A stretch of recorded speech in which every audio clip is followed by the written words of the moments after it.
हम अमेरिका के नए रेसिप्रोकल टैरिफ का बहुत ही सरल भाषा में आपके लिए एक विश्लेषण करेंगे और यह विश्लेषण ऐसा होगा कि आपको टैरिफ की पूरी कहानी बहुत आसानी से समझ में आ जाएगी। ये जो विषय है इसे बहुत सारे लोग बड़ा मुश्किल और क्लिष्ट विषय समझते हैं। बहुत सारे लोगों को लगता है कि ये तो अर्थशास्त्रियों का मामला है, उन्हें ही समझना चाहिए, लेकिन ये ऐसा विषय है जिसे देश के प्रत्येक नागरिक को समझना होगा। आपने आज तक भूकंप के झटकों के बारे में जरूर सुना होगा, लेकिन आज पहली बार दुनिया ने टैरिफ के झटके महसूस किए हैं, जिनसे कई देशों के शेयर बाजार आज धराशायी हो गए। अमेरिका के राष्ट्रपति डोनाल्ड ट्रंप ने आज एक नए ट्विस्ट के साथ दुनिया के कई देशों पर रेसिप्रोकल टैरिफ लगाने का ऐलान कर दिया, जिनमें हमारा देश भारत भी शामिल है। अब इसमें ट्विस्ट यह है कि राष्ट्रपति ट्रंप ने रेसिप्रोकल टैरिफ तो लगाया है, लेकिन इसके साथ ही इस पर 50% का एक खास डिस्काउंट भी दिया है और इसे डिस्काउंटेड रेसिप्रोकल टैरिफ कहा है। इसका मतलब यह है कि अगर कोई देश अपने यहां अमेरिका के प्रोडक्ट्स बेचने पर 100% टैरिफ या टैक्स लगाता है, तो अमेरिका उस देश पर 100% टैरिफ नहीं लगाएगा। इसकी जगह अमेरिका उस देश को 50% टैरिफ का डिस्काउंट देगा और उसका आधा टैरिफ ही उस देश पर लगाया जाएगा। यह टैरिफ भी 3 प्रकार से लागू होगा, जिसमें पहली श्रेणी में 10% का बेसलाइन टैरिफ होगा, जिसे 5 अप्रैल से लागू किया जाएगा। बेसलाइन टैरिफ का मतलब यह है कि अब अमेरिका में सभी देशों को अपने प्रोडक्ट बेचने के लिए कम से कम 10% का फ्लैट टैरिफ जरूर देना होगा। उदाहरण के लिए, अब ऑस्ट्रेलिया की कंपनियां अमेरिका के बाजार में जो भी सामान बेचेंगी, उन पर उन्हें कम से कम 10% का बेसलाइन टैरिफ देना ही होगा। इस फैसले से ऑस्ट्रेलिया की अर्थव्यवस्था पूरी तरह से हिल गई है और उसके शेयर बाजारों को एक दिन में 4.5 लाख करोड़ रुपए का नुकसान हुआ है। दूसरी श्रेणी में 25% का ऑटो टैरिफ लागू होगा। इसमें जो देश अमेरिका में अपने यहां की मोटरसाइकिल, गाड़ियां, ट्रक या इनके स्पेयर पार्ट्स बेचते हैं, उन्हें इन पर कम से कम 25% का टैरिफ देना होगा, जबकि पहले यही ऑटो टैरिफ 2 से 3% के बीच हुआ करता था। तीसरी श्रेणी में डिस्काउंटेड रेसिप्रोकल टैरिफ शामिल है, जिसमें वो देश आएंगे जो अपने यहां अमेरिका के प्रोडक्ट्स पर भारी भरकम टैक्स लगाते हैं और यह टैरिफ 9 अप्रैल से लागू होगा। अमेरिका ने सूची में कुल मिलाकर 57 देशों को रखा है, जिनमें भारत, चीन, Bangladesh, Pakistan, European union, Israel और जापान जैसे देश शामिल हैं। राष्ट्रपति ट्रंप ने जब इसका ऐलान किया, तब वो अपने साथ एक बड़ा सा बोर्ड लेकर आए थे, जिसमें लिखा था कि कौन सा देश अमेरिका पर कितना टैरिफ लगाता है और इसके जवाब में अब अमेरिका इन देशों पर कितना टैरिफ लगाने वाला है। उन्होंने बताया कि चीन अमेरिका पर 67% का टैरिफ लगाता है, लेकिन अब से अमेरिका चीन पर इसका आधा 34% टैरिफ लगाएगा। भारत 52% टैरिफ लगाता है और भारत पर अब इसका आधा 26% टैरिफ लगेगा। पाकिस्तान 58% टैरिफ लगाता है, उस पर 29% टैरिफ अमेरिका लगाएगा और इसी तरह बाकी के देशों पर भी 50% रेसिप्रोकल टैरिफ लगाया जाएगा। राष्ट्रपति ट्रंप ने अपने भाषण में आज के दिन को अमेरिका के लिए लिबरेशन डे यानी आजादी का दिन बताया है और उन्होंने प्रधानमंत्री मोदी का जिक्र भी किया और कहा कि प्रधानमंत्री मोदी उनके अच्छे दोस्त हैं, लेकिन वो टैरिफ के मामले में भारत की नीतियों को बहुत सख्त मानते हैं और भारत पर भी अमेरिका 26% टैरिफ लगाएगा। यानी मोदी मेरे दोस्त तो हैं, लेकिन टैरिफ तो लगाना ही पड़ेगा।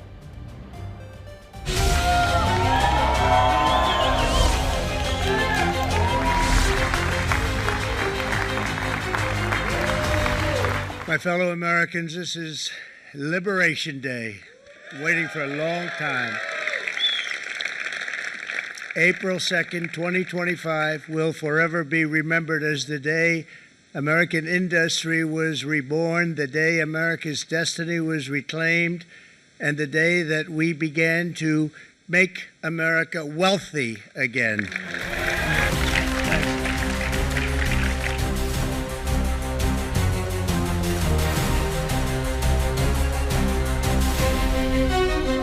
India, very, very tough, very, very tough.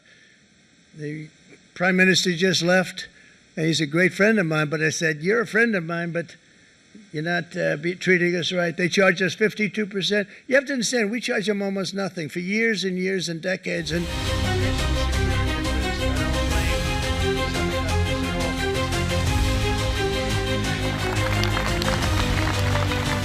I call this kind reciprocal. This is not full reciprocal. This is kind reciprocal. But what we do is we cut it in half. We charge them. My answer is very simple. If they complain, if you want your tariff rate to be zero, then you build your product right here in America, because there is no tariff if you build your plant, your product in America. So doing, use trillions and trillions of dollars to reduce our taxes and pay down our national debt, and it'll all happen very quickly. With today's action, we are finally going to be able to make America great again, greater than ever before.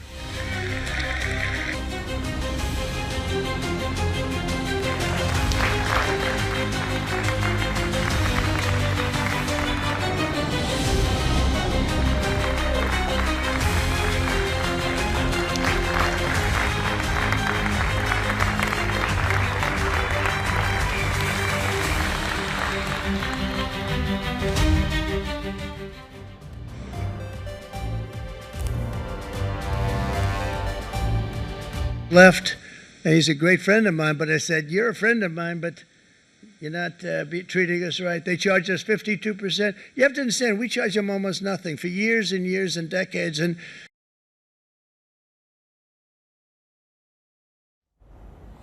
तो राष्ट्रपति Trump ये कहते हैं अब कि वो America को फिर से महान तो बनाना चाहते हैं, लेकिन इस बार महान के साथ साथ अमीर भी बनाना चाहते हैं। पहले कहते थे अमेरिका को फिर से महान बनाना है, लेकिन अब कहते हैं कि महान तो बनाना ही है, लेकिन साथ ही अमीर भी बनाना है, और अमीर बनने के लिए पैसा चाहिए। और अब वो पूरी दुनिया में बड़े बड़े बाजार जो हैं, बड़े बड़े देश हैं, वहाँ से टैक्स के रूप में इस पैसे को वसूलना चाहते हैं। अब बड़ा सवाल यह है कि क्या टैरिफ के इस जाल में अमेरिका खुद भी फंस सकता है, या फिर बाकी देशों को ही फंसा रहा है? क्या अमेरिका अपने ही जाल में खुद तो नहीं फंस जाएगा? राष्ट्रपति ट्रंप ने कहा था कि जो देश अमेरिका पर जितना टैरिफ लगाता है, अमेरिका भी उन देशों पर उतना ही टैरिफ लगाएगा, लेकिन आज वो ऐसा कर नहीं पाए। इसकी जगह उन्होंने सभी देशों को 50% का डिस्काउंट उन्हें देना पड़ा, और ऐसा इसलिए हुआ क्योंकि ये टैरिफ अमेरिका के लिए भी एक बड़ी चुनौती है। कैसे चुनौती है? उदाहरण के लिए, अमेरिका अब तक भारत के किसानों से जो सेब खरीदता था उस पर 0% टैक्स लगाता था। अगर भारत से कोई सेब 200 रुपए किलो के हिसाब से अमेरिका में एक्सपोर्ट होता है, तो वहां ये कुछ खर्च और प्रॉफिट के बाद लगभग 300 रुपए किलोग्राम के रेट पर बिकता था। यानी अमेरिका इस पर कोई टैक्स नहीं लगाता था। बाकी ऊपर से जो खर्चा होता था, जैसे ट्रांसपोर्टेशन का खर्चा है या दूसरा खर्चा है, या वहां का जो लोकल वेंडर है वो अपना मुनाफा लेगा, उसको मिलाकर 200 रुपए का सेब वहां ज्यादा से ज्यादा 300 रुपए में बिकता था। लेकिन अब से अमेरिका भारत के इन्हीं सेबों पर 26% का टैरिफ लगाएगा, जिससे इन सेबों की कीमत अमेरिका के बाजार में बढ़कर 500 रुपए किलो हो जाएगी। यानी ये सेब या कोई भी भारत में बना हुआ सामान अब अमेरिका में पहले के मुकाबले महंगे दाम पर बिकेगा। इसका मतलब यह हुआ कि इस टैरिफ के बढ़ने से सिर्फ अमेरिका में अपना सामान बेचने वाले तमाम देशों को नुकसान नहीं होगा, बल्कि अमेरिका में भी विदेशों से आने वाले प्रोडक्ट्स अब महंगे हो जाएंगे, और वहां लंबे समय तक महंगाई दर 5% से ज्यादा रह सकती है। इसको आप ऐसे समझिए कि अगर भारत से एक्सपोर्ट किया गया सेब 300 रुपए की बजाय वहां 500 रुपए में मिलने लगेगा, या किसी भी देश का कोई सामान जो अब अमेरिका में वहां के बाजार में बिकता है, अगर वो पहले के मुकाबले ज्यादा दाम पर बिकेगा, तो इसका पैसा आखिर किसकी जेब से आ रहा है?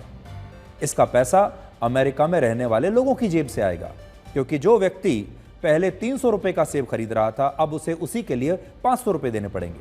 ये जो 200 रुपए अतिरिक्त हैं, ये अमेरिका के जो निवासी हैं वही तो देंगे। यानी अमेरिका के बाजारों में महंगाई आ जाएगी। ऐसी स्थिति में अमेरिका में कॉस्ट ऑफ लिविंग का संकट बढ़ जाएगा। वहां पर रहना खाना हर चीज महंगी हो जाएगी और अमेरिका में आर्थिक मंदी भी आ सकती है, जिससे लोग बेरोजगार हो सकते हैं, क्योंकि लोगों का जो मंथली खर्चा है वो बढ़ जाएगा, क्योंकि वहां पर सारा सामान महंगा हो जाएगा। यह अनुमान अमेरिका के ही एक मशहूर बैंक गोल्डमैन सैक्स का है, जिसने यह कहा कि इस फैसले से अमेरिका में मंदी का खतरा 20% से 35% तक बढ़ गया है। अमेरिका के लिए सबसे बड़ी चुनौती यह है कि मौजूदा समय में उसकी अर्थव्यवस्था 15% तक उसके आयात पर निर्भर है और अगर टैरिफ के कारण आयात यानी इंपोर्ट कम हो जाता है तो उसकी अर्थव्यवस्था अस्थिर हो जाएगी और अमेरिका बहुत बड़ी आर्थिक मुश्किल में भी फंस सकता है।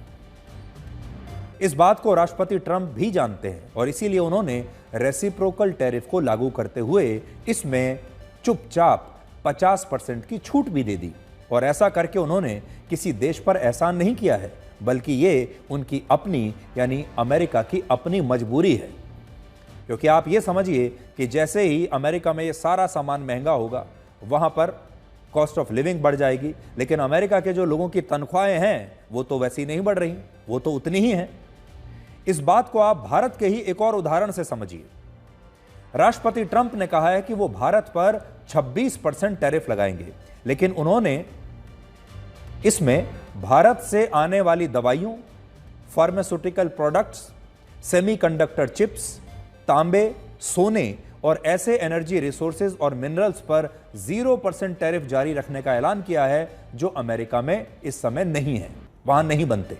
अमेरिका ने ऐसा करके भारत पर नहीं बल्कि खुद पर एहसान किया है, क्योंकि अगर वो भारत से आने वाली दवाइयों पर भी 26% टैरिफ लगाता तो ये दवाइयां अमेरिका में और महंगी हो जाती और अमेरिका में मेडिकल इन्फ्लेशन यानी इलाज और दवाइयों की महंगाई पूरी दुनिया में सबसे ज्यादा हो जाती।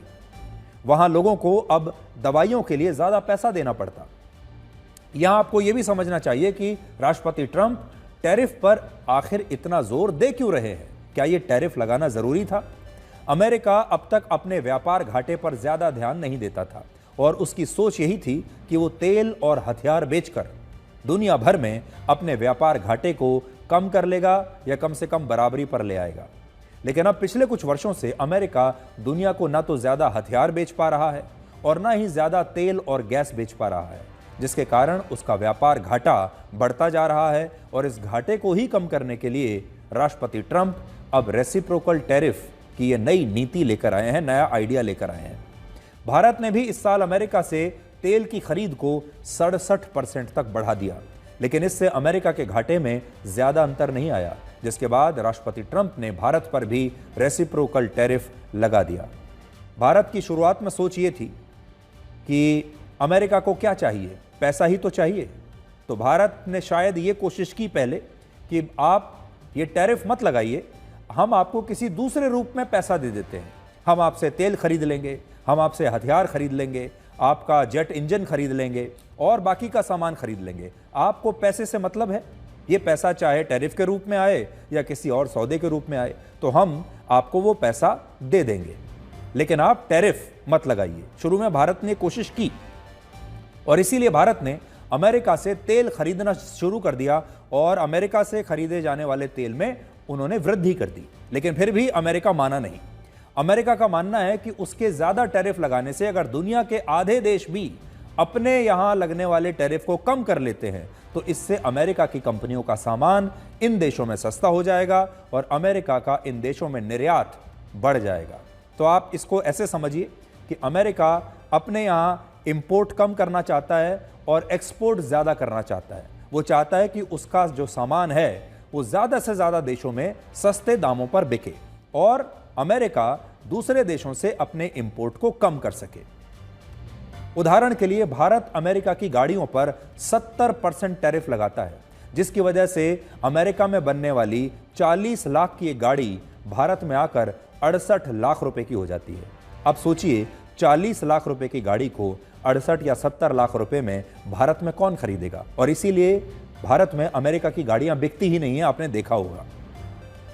लेकिन अगर भारत की कंपनी अमेरिका में अपनी गाड़ियों को बेचना चाहती है तो अमेरिका उस पर सिर्फ 2.5% का टैक्स ही लगाता है, जिससे भारत में बनी कोई 40 लाख की गाड़ी वहां ज्यादा से ज्यादा 41 लाख रुपए में बिकती है।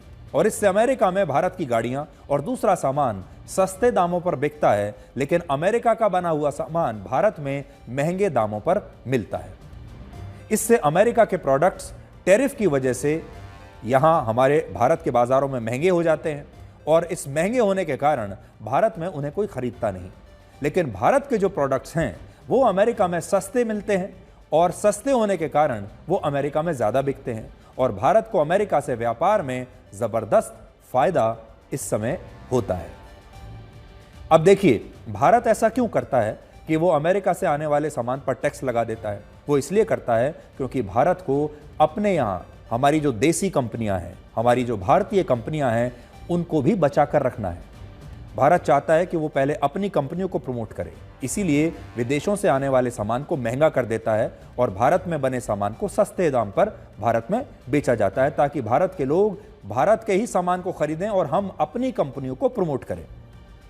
आपने देखा होगा विदेशों में बनी जो बड़ी बड़ी गाड़ियां हैं, जैसे जर्मनी में जो गाड़ियां बनती हैं, BMW है, मर्सिडीज है, या जो हाई एंड गाड़ियां हैं, वो असल में भारत में दुगने दाम पर बिकती हैं लगभग। और वो इसलिए क्योंकि भारत सरकार उन पर जबरदस्त टैक्स लगाती है। वर्ष 2023 और 24 में अमेरिका ने भारत को 3,49,000 करोड़ रुपए का सामान निर्यात किया था, जबकि भारत ने अमेरिका को 6,42,000 करोड़ रुपए का सामान निर्यात किया। तो देखिए, अमेरिका से हम लगभग 3.5 लाख करोड़ का सामान खरीदते हैं, लेकिन अमेरिका हमारे यहां से लगभग 6.5 लाख करोड़ का सामान खरीदता है और इसी को व्यापार घाटा कहते हैं। अमेरिका का ये व्यापार घाटा है जो लगभग 3 लाख करोड़ रुपए का व्यापार घाटा आपको इसमें दिखाई दे रहा है। अमेरिका इस व्यापार घाटे को कम करना चाहता है। इसका मतलब ये कि अमेरिका को लगभग 3 लाख करोड़ रुपए का व्यापार घाटा हुआ, जिसे हम अंग्रेजी में ट्रेड डेफिसिट भी कहते हैं।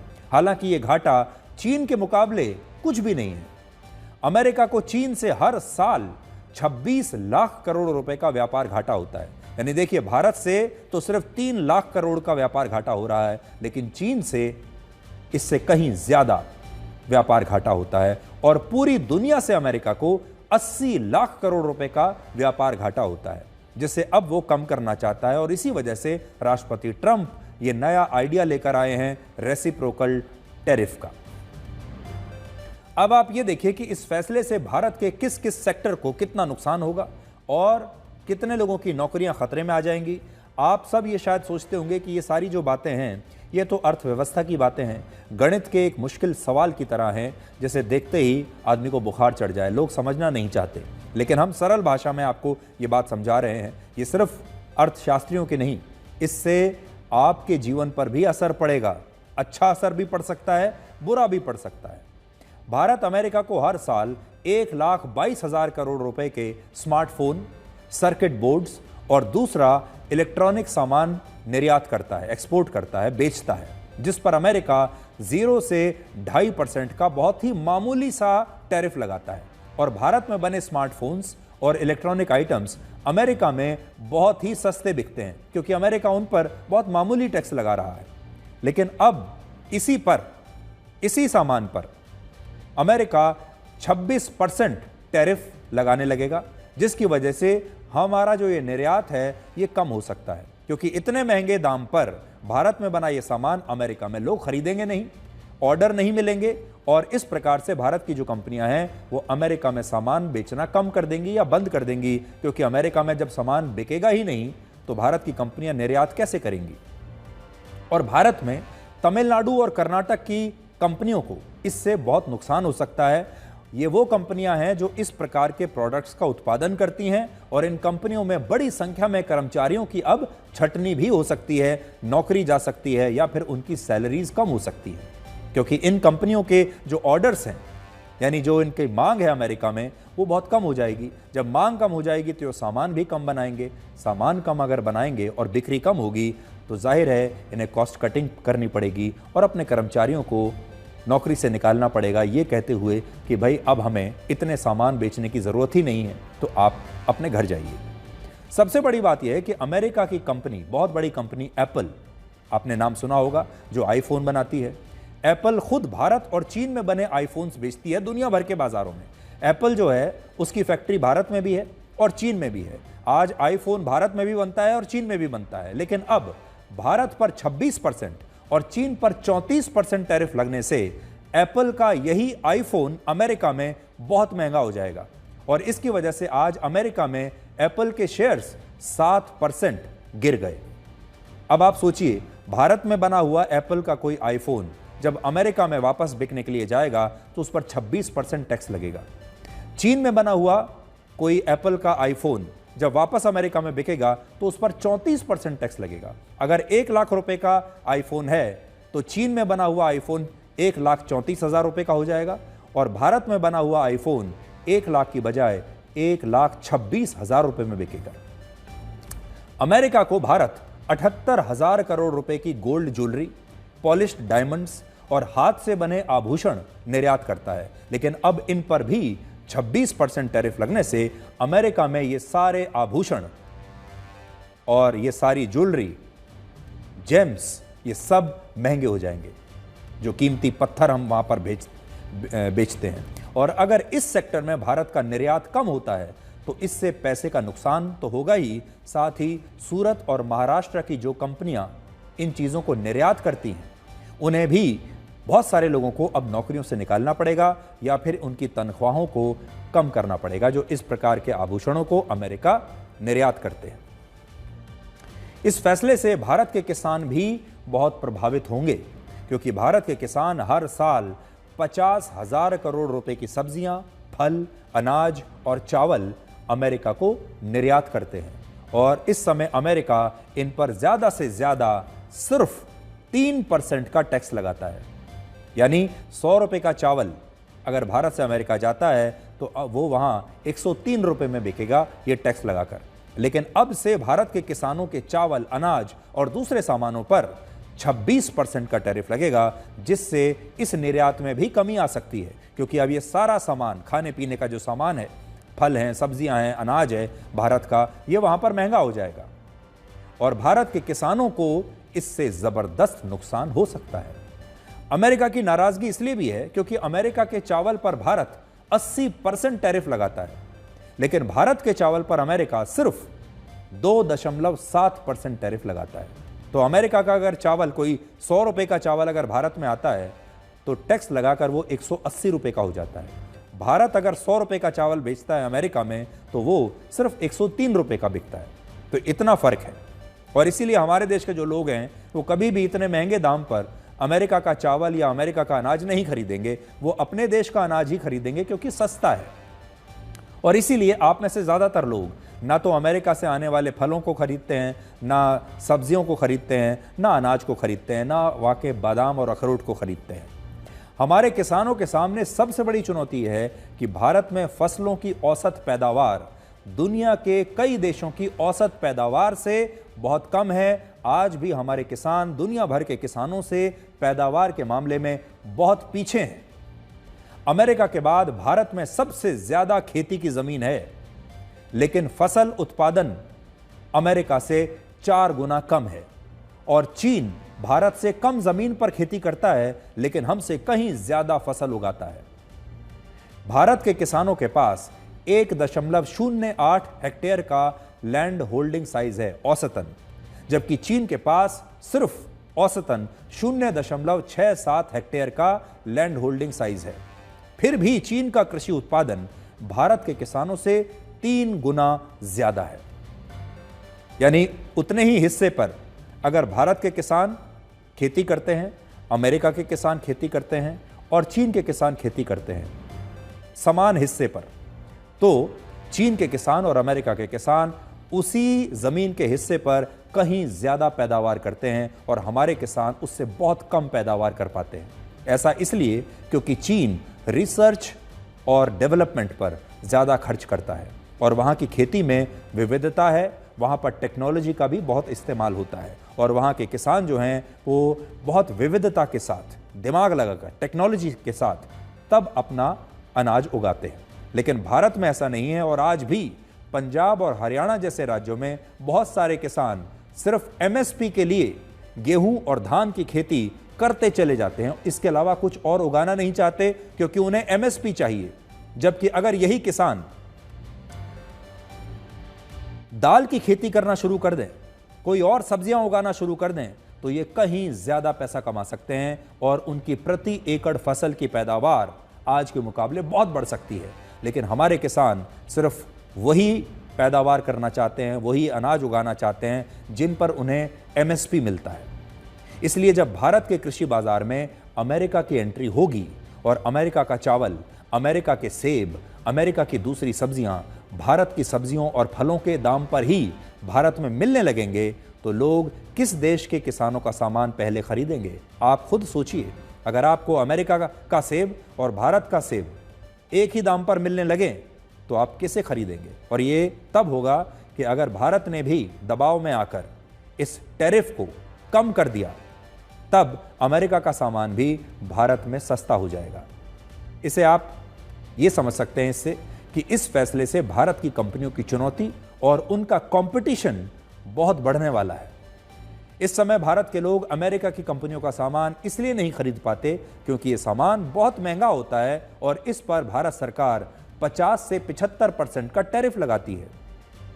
उदाहरण के लिए अमेरिका की एक बड़ी मशहूर कंपनी है जो मोटरसाइकिल बनाती है, उसका नाम है हार्ले डेविडसन। ये मोटरसाइकिलों की बड़ी मशहूर कंपनी है, आपने भी देखा होगा। और आप में से बहुत सारे लोग, खासतौर पर हमारे देश के जो युवा हैं, वो सपना देखते हैं कि एक दिन मुझे हार्ले डेविडसन की बाइक खरीदनी है, ये सुपर बाइक मुझे खरीदनी है। लेकिन आज मैं खरीद नहीं सकता क्योंकि ये बहुत महंगी है, मेरी पहुंच से बाहर है। क्योंकि भारत में इन मोटरसाइकिल्स पर 50% का टैरिफ लगता है, जिससे 5 लाख रुपए की एक मोटरसाइकिल यहां आते आते 7.5 लाख रुपए की हो जाती है। और बाद में फिर इस पर जीएसटी लगता है, रोड सेस अलग से लगता है, जिससे इस हार्ले डेविडसन की जो कीमत है 5 लाख रुपए की जो बाइक है, ये 9 से 10 लाख रुपए की हो जाती है भारत के बाजार में। लेकिन अब अमेरिका के रेसिप्रोकल टैरिफ के बाद अगर भारत भी अपने टैरिफ को कम कर देता है, तो यही हार्ले डेविडसन की मोटरसाइकिल आपको 5 से 6 लाख रुपए में मिलने लगेगी। अब जरा सोचिए, जब हार्ले डेविडसन की ये मोटरसाइकिल भारत में 5-6 लाख रुपए की मिलने लगेगी, तो इसी तरह की मोटरसाइकिल बनाने वाली भारतीय कंपनियों के लिए ये कंपटीशन कितना मुश्किल हो जाएगा। आज आप खुद सोचिए, अगर आपको 5 लाख रुपए में भारत में बनी रॉयल एनफील्ड मिल रही है और 5 लाख रुपए में ही या 5.5 लाख रुपए में आपको ये शानदार हार्ले डेविडसन की बाइक मिल रही है, तो आप दोनों में से किसे खरीदेंगे? और अगर आपने ये तय किया कि मैं तो इतने पैसे में हार्ले डेविडसन खरीदूंगा, तो फिर रॉयल एनफील्ड के लिए या दूसरी जो भारत की बाइक हैं उनके लिए मुश्किल खड़ी हो जाएगी। उनके पास क्या विकल्प है? एक विकल्प तो यह है कि वो बाजार में अपनी मोटरसाइकिल्स की कीमत और कम करें, इन्हें और सस्ती करें, जिससे उनका मुनाफा कम हो जाएगा। और दूसरा विकल्प यह है कि वो इतने ही पैसे में हार्ले डेविडसन से बेहतर मोटरसाइकिल बनाकर आपके सामने पेश करें। इसी तरह से अमेरिका के सेब पर भारत 50% टैरिफ लगाता है, जिससे इस सेब को भारत के आम लोग कभी नहीं खरीद सकते। लेकिन अगर भारत इस सेब पर टैरिफ को कम करता है, तो भारत के सेब के दामों में ही अमेरिका का सेब भी आपको बाजार में मिलने लगेगा और भारत के किसानों का कंपटीशन तब बढ़ जाएगा। आपके सामने एक विकल्प होगा कि उतने ही पैसे में आप अमेरिका का सेब खरीदेंगे या फिर भारत में उगा हुआ सेब खरीदेंगे। और हो सकता है कि अमेरिका के सेब की क्वालिटी और टेस्ट दोनों अच्छा हो। अनुमान है कि अमेरिका के रेसिप्रोकल टैरिफ से भारत की जीडीपी को सिर्फ इससे ही 0.7% का नुकसान हो सकता है, जो 2.5 से 3 लाख करोड़ रुपए के बीच का होगा। यानी हमारी जो जीडीपी है वो इतनी गिर जाएगी सिर्फ एक ट्रंप के एक फैसले से। इससे भारत में निवेश भी घट सकता है, निर्यात कम होने से डॉलर के मुकाबले रुपया और ज्यादा कमजोर हो सकता है और भारत में इससे 7 से 8 लाख लोगों की नौकरियां भी जा सकती हैं। और यही वजह है कि भारत ने कहा है कि वो इस फैसले का अभी आकलन कर रहा है और उसकी एक टीम अमेरिका के साथ लगातार संपर्क में है। आज भारत चाहे तो वो चीन, मैक्सिको, ब्राजील और यूरोपीय यूनियन की रणनीति को भी अपना सकता है। यानी भारत को अब ऐसे में क्या करना होगा? या तो अमेरिका के सामने झुक जाए और जो अमेरिका कह रहा है वो मान ले, या फिर कुछ और भी कर सकता है। तो इन देशों से क्या सीख सकते हैं? इन तमाम देशों ने कहा है कि वो इस रेसिप्रोकल टैरिफ के जवाब में अमेरिका के सामान पर अपने टैरिफ को और बढ़ा सकते हैं, यानी और ज्यादा महंगा कर देंगे। अगर अमेरिका ने चीन के 67% टैरिफ पर अभी 34% टैरिफ लगाया है, तो चीन इस 67% टैरिफ को 80% या 90% तक ले जा सकता है। और इससे होगा ये कि अमेरिका का बना हुआ सामान चीन जैसे देशों में और ज्यादा महंगा हो जाएगा और महंगाई के दबाव में अमेरिका भी इन देशों के सामान पर रेसिप्रोकल टैरिफ को ज्यादा बढ़ा नहीं पाएगा। अब आप ये सुनिए कि दुनिया के बड़े बड़े नेता इस फैसले पर क्या कह रहे हैं, उनकी प्रतिक्रिया क्या है, क्योंकि इस समय इस फैसले की वजह से दुनिया के बड़े बड़े देश, दुनिया की बड़ी बड़ी अर्थव्यवस्था हिल गई है। राष्ट्रपति ट्रंप के इस फैसले से दुनिया को 122 लाख करोड़ रुपए का नुकसान होता है और इससे ट्रेड वॉर भी शुरू हो सकता है, जिसकी वजह से पूरी दुनिया इस फैसले को एक पागलपन बता रही है। और हर कोई यही कह रहा है कि टैरिफ बढ़ाकर ट्रंप अपने देश में नई फैक्ट्रियां, कारखाने और उत्पादन को नहीं बढ़ा सकते और वो अमेरिका को असल में अमीर नहीं बना रहे बल्कि आर्थिक मंदी की तरफ ले जा रहे हैं। ये गलत रणनीति है। अब इस सवाल पर आते हैं कि क्या इस आपदा में भारत के लिए कोई अवसर छिपा हुआ है। ये आपदा है भारत के लिए, भारत इससे कैसे निकलेगा या फिर इसे अवसर की तरह इसका प्रयोग करेगा। तो इसका जवाब ये है कि भारत के लिए ये एक बहुत बड़ा अवसर हो सकता है और भारत इस आपदा को एक बड़े अवसर में बदल सकता है। कैसे? राष्ट्रपति ट्रंप ने वियतनाम पर 46%, म्यांमार पर 45%, श्रीलंका पर 44%, चीन पर 34%, बांग्लादेश पर 37%, दक्षिण अफ्रीका पर 31% और पाकिस्तान पर 30% टैरिफ लगाया है। लेकिन भारत पर इन देशों के मुकाबले कहीं कम 26% टैरिफ लगाया है। भारत पर इन सब देशों से कम टैरिफ है।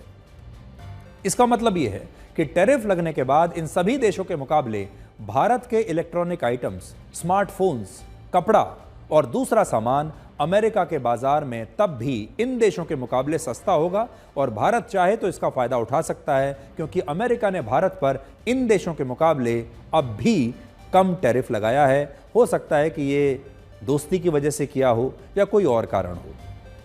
दूसरी बात यह है कि भारत चाहे तो वो अमेरिका पर अपनी निर्भरता को इस बार कम कर सकता है और भारत में बने उत्पादों को यूरोप, साउथ ईस्ट एशिया और मिडिल ईस्ट के दूसरे देशों में अब बेच सकता है और इन देशों के साथ अपने व्यापार को बढ़ा सकता है। यानी भारत को अब नए बाजार तलाशने पड़ेंगे। अभी तक भारत का जो निर्यात था वो अमेरिका पर बहुत आश्रित था, लेकिन अब अमेरिका को छोड़कर भारत को दूसरे देशों में अपना निर्यात बढ़ाना पड़ेगा। जैसे वर्ष 2023 और 24 में भारत ने अपना 17% व्यापार सिर्फ एक देश अमेरिका के साथ किया था। तो आज भी हमारा सबसे ज्यादा व्यापार और निर्यात अमेरिका के साथ होता है। इस सूची में दूसरे स्थान पर नेदरलैंड्स था, जिसके साथ भारत ने सिर्फ 5% व्यापार किया। इसलिए अब भारत के पास एक अच्छा मौका है कि वो अमेरिका पर अपनी निर्भरता को कम करे और यूरोप और मिडिल ईस्ट के साथ साउथ ईस्ट एशिया में Cambodia, Indonesia, Malaysia, Vietnam, Singapore, Thailand और फिलीपींस जैसे देशों के साथ अपना निर्यात बढ़ाए और नए नए बाजारों को खोजे। कि हो सकता है भाई अमेरिका में हमारा सामान महंगा हो गया, अमेरिका हमारे सामान को नहीं खरीदेगा, लेकिन अब हम दूसरे देशों में अपना सामान बेचेंगे।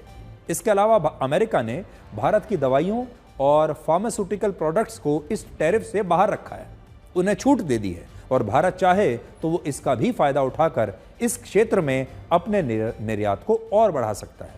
और इस समय भारत हर साल अमेरिका को 76,000 करोड़ रुपए की दवाइयां बेचता है, लेकिन इस निर्यात को और भी बढ़ाया जा सकता है और आज इस वजह से भारत की फार्मा कंपनियों के शेयर्स में 3 से 4% की वृद्धि हो गई। यहां दो और बातें बड़ी महत्वपूर्ण हैं। पहली बात यह कि अमेरिका ने भारत के टैरिफ को लेकर जो आंकड़े दिए हैं वो शायद गलत भी हो सकते हैं। राष्ट्रपति ट्रंप ने अपने भाषण में कहा था कि भारत अमेरिका पर 52% टैरिफ लगाता है, इसलिए वो भारत पर 26% टैरिफ लगा रहे हैं। लेकिन अब अमेरिका ये कह रहा है कि भारत 53% टैरिफ लगाता है, इसलिए अमेरिका भारत पर 26 नहीं 27% टैरिफ लगाएगा। जबकि वर्ल्ड ट्रेड ऑर्गेनाइजेशन की एक रिपोर्ट ये कहती है कि भारत का औसत टैरिफ रेट 12% ही है, और 12% के टैरिफ रेट में किसी देश पर 52 या 53% टैरिफ लगाना संभव नहीं है। दूसरा, इस सूची में रशिया का नाम कहीं नहीं है, यानी अमेरिका ने दुनिया भर के देशों पर तो ये टैरिफ लगा दिया, लेकिन रशिया पर नहीं लगाया। और बहुत सारे लोग सोचते होंगे कि राष्ट्रपति ट्रंप और व्लादिमीर पुतिन की कोई दोस्ती हो गई है, आपस में कोई डील हो गई है। ऐसा नहीं है। वो इसलिए क्योंकि अमेरिका और रशिया के बीच अभी कोई व्यापार होता ही नहीं है, ये व्यापार बंद है। तीसरी बात यह कि भारत के बहुत सारे नेता इस पर भी राजनीति कर रहे हैं और प्रधानमंत्री मोदी की आलोचना करते हुए कह रहे हैं कि अगर वो राष्ट्रपति ट्रंप के इतने ही अच्छे मित्र हैं तो राष्ट्रपति ट्रंप भारत को रेसिप्रोकल टैरिफ से क्यों मार रहे हैं, प्रधानमंत्री मोदी इस टैरिफ से भारत को बचा क्यों नहीं लेते। अपने मित्र ट्रंप को कहें कि भारत पर ये टैरिफ ना लगाएं। तो यहां हमारे देश के विपक्षी नेताओं को यह समझना होगा कि अमेरिका ने यह टैरिफ सिर्फ भारत पर नहीं लगाया, बल्कि यह टैरिफ उसने 57 देशों पर लगाया है और इनमें भी भारत पर लगा रेसिप्रोकल टैरिफ सबसे कम टैरिफ्स में से है। इनमें से 32 देश ऐसे हैं जिन पर भारत से ज्यादा टैरिफ अमेरिका ने लगाया है। और भारत से ज्यादा किन किन देशों पर टैरिफ लगा है? चीन पर हमसे ज्यादा, बांग्लादेश, पाकिस्तान, श्रीलंका, इंडोनेशिया, वियतनाम और दक्षिण अफ्रीका ऐसे देश हैं जिन पर भारत से ज्यादा टैरिफ डोनाल्ड ट्रंप ने इस समय लगाया है। लेकिन अभी आप यह बात समझिए कि भारत ने अपने बाजारों पर लगने वाले टैरिफ में अमेरिका को अभी तक कोई छूट नहीं दी है। इसलिए अभी अमेरिका का कोई भी सामान भारत के बाजार में सस्ता नहीं होने वाला। जिस दिन भारत भी अमेरिका को यह छूट देगा, उस दिन अमेरिका का बना हुआ सामान भारत में बिकने लगेगा। एक बात और हम आपको बताएंगे, लेकिन आप पहले हमारे देश की प्रतिक्रियाएं देख लीजिए और फिर हम आपको ये बताएंगे कि भारत की जो बड़ी बड़ी कंपनियां हैं उनके लिए भी इसमें एक बहुत बड़ी सीख छिपी हुई है। Our ally suddenly decides to impose tariffs on us, 26%, which is going to completely devastate our economy. Our auto industry, our pharmaceutical industry, they're all on the line. Agriculture. So I'm wondering, somebody once asked Indira Gandhi ji, in the matter of foreign policy, do you lean left or do you lean right? And Indira Gandhi ji answered, I don't lean left or right, I stand straight. I'm Indian and I stand straight. And the BJP and the RSS have a different philosophy. When asked, do you lean left or do you lean right? They say, no, no, no, we bow our head right in front of every foreigner that comes in front of us. Sir, this is something that is in their culture, it is in their history, we know that. But we would like an answer from the government of India. What are you doing about our land? And what are you going to do? What are you going to do about this tariff that our ally has imposed on us? जो इनकी दोस्ती है, गले मिलने का, बात करने का, हंसने का, फिर एक बार ट्रंप की स्लोगन देने का, ये दर्शाता है कि वो अमेरिका बिजनेसमैन है और वो हमारा कस्टमर फंस गया। मैंने 11 फरवरी 2025 को अपने भाषण में ये बात रखी थी कि अगर ट्रंप एडमिनिस्ट्रेशन द्वारा ये टैरिफ लगाए जाते हैं तो भारतीय अर्थव्यवस्था चरमरा जाएगी। आज सुबह 2 बजे जो ट्रंप टैरिफ लगे हैं, इससे मुझे बीते ज़माने का एक गाना याद आता है। वो है, अच्छा सिला दिया तूने मेरे प्यार का, यार ने ही लूट लिया घर यार का। भारत ने अमेरिका से अपनी दोस्ती निभाने में कोई कसर नहीं छोड़ी। हमने उन्हें रेड कार्पेट ट्रीटमेंट दिया। उसके बदले ट्रंप एडमिनिस्ट्रेशन ने भारतीय कमोडिटीज पर 26% का टैरिफ लगा दिया। 26% अगर हमारे बढ़ गए तो हमारी चीज़ें जो हम अमेरिका को एक्सपोर्ट कर रहे हैं वो ज़्यादा महंगा हो जाएगा। लेकिन हमारे कंपटीशन कहाँ से, कौन से देश एक्सपोर्ट कर रहे हैं? क्या उनके चीज़ भी ज़्यादा महंगे हो जाएंगे? तब तो शायद हम पे इतना ज़्यादा असर नहीं पड़ेगा। अगर हमारे 26% से ऊपर गया और उनका भी 26% या उससे ज़्यादा गया तो हमें चिंतित होने की कारण नहीं होगी। ये कैलकुलेशन मैं तो अब तक नहीं देखा, जब तक मैं नहीं देखा मैं कोई राय नहीं बता सकता हूँ। यूएस का काम है, उनका अमेरिका फर्स्ट है ट्रंप साहब का, तो मोदी जी के लिए इंडिया फर्स्ट है। अब उसकी हम लोग समीक्षा करेंगे, फिर क्या उसका असर पड़ेगा, कैसे उससे निपटना देखा जाएगा। तो भारत में हर नागरिक कब तक पेंशन योजना के अंतर्गत आ जाएगा? प्रयास है कि जल्द से जल्द लोगों को लाया जाए।